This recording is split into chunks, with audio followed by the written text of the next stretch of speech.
talking of mentors, so there's two characters that really stand out when I was reading your story. So obviously one is Sting, and we'll talk a bit more about Sting in a minute. But the other was Pastor Steve, who obviously came into your life when you were in prison, and did not let up, did he? Like he was We're on a still mission. best buddies. We did an outreach a few weeks ago at on a Sunday night, a men's conference. They had like 2,000 guys there. We had a blast. We made a little road trip together. We both live are residing in Atlanta right now. We drove up a couple hours away in the state above us, Tennessee, and we had such a great time. We had such a great special friendship. I'm so thankful God put him in my life at just the right time. Yeah, it's amazing because it's just very clear reading your memories of that time. He was not letting you go, was he? He knew that he could was save not. you. He was relentless in his pursuit of me. He was going to bug you until you were ready to listen to the message. He did, but he became my friend before he ever tried to share the guy. He did relational testimony. He became relatable to me. Like guys in the gym go, Lex always works out by himself. Who's that guy? When I got out of jail the last time was where I met him. I was a resident there, and first time I ever laid eyes on Steve. I'd been extradited from Minneapolis. I tried to get into Canada to reignite my wrestling career, and that was going to fix everything in my life. The train wreck that it was at the time, and I didn't have the paperwork from I needed a judge signature, so they kicked me out of Canada, walked me to an airplane, sent me through Minneapolis to Atlanta to be extradited back to jail for violating my probation. And they took me off the plane in Minnie, the feds, and they did a drill where they take people off airplanes. So I spent 3 weeks in Minneapolis, and then I got extradited down to Atlanta. The first face I saw, it was a long day getting from jail to the airport in Minneapolis, walked through the airport in handcuffs and on a ride home. And driven to the jail. It was a long day. When I got to the jail, and there was Steve, I saw this guy stand beside when they put me in the infirmary in a cell. They have to check you out physically when you get there. And I saw this guy hovering nearby. So I walked over to the window in my cell. I go, "What do you want?" This was the old Lex. I go, "What do you want?" Because I wanted to give this to you. He had a book in his hands. I didn't know it was a Bible. And apparently word got out that I was coming into the jail and he was waiting on me. And there was a slot where they pass your food through. And he was trying to get that book through the slot to me.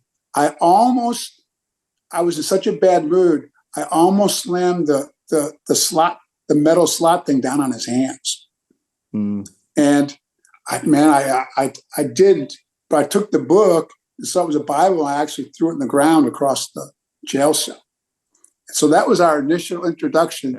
Yeah. But he would come by almost every day and knock on my door in my cell and want me to come out. And I would always just wave him off. And finally, I relented, and it was so boring in there.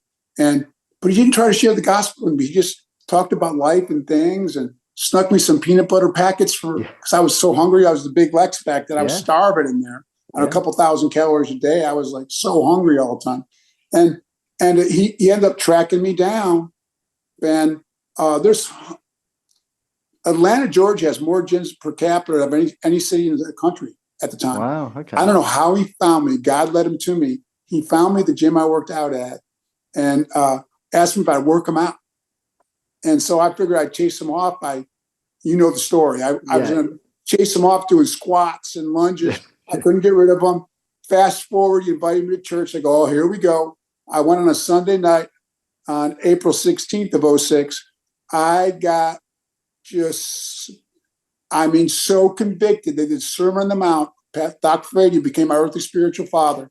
He did the Sermon on the Mount wrap up as your life on the sand of the rock. I look back, my empty chase bin, all those years for money, fame, fortune, glamour, more houses, more cars, more jewelry, more partying, all that. Solomon, the richest man who ever lived, first time I read a book of Ecclesiastes, called it Chasing After the Wind, because the only thing that's really eternal and the most important in our life is our relationship with God. Yeah. And if that's missing, we don't have a relationship with God. We're missing what we were created to be and have as a loving relationship with God, that we love and honor God with our heart, soul, mind, and strength. Love others, right, by serving. Love thy neighbor, and whenever possible, share your story, share the gospel. There's a 3-step plan God has for us to keep our life simple, a day at a time. And it's just looking back now. Solomon called it chasing after when he had all the money, all the concubines of women. He had it all, and he was always felt empty. And he called it chasing after the wind, trying to grasp the wind. And one of my verses when I give my testimony was, "What shall it profit a man to have the whole world but to lose his soul?" That was the journey I was on. It led to a complete train wreck and path of destruction. And all my family, everyone around me was just collateral damage, Ben, in those early 2000s. What looked like I hit it well. I still went to the gym and looked pretty good and everything. Yeah. But my life had become a complete train wreck. I was on a path to total destruction.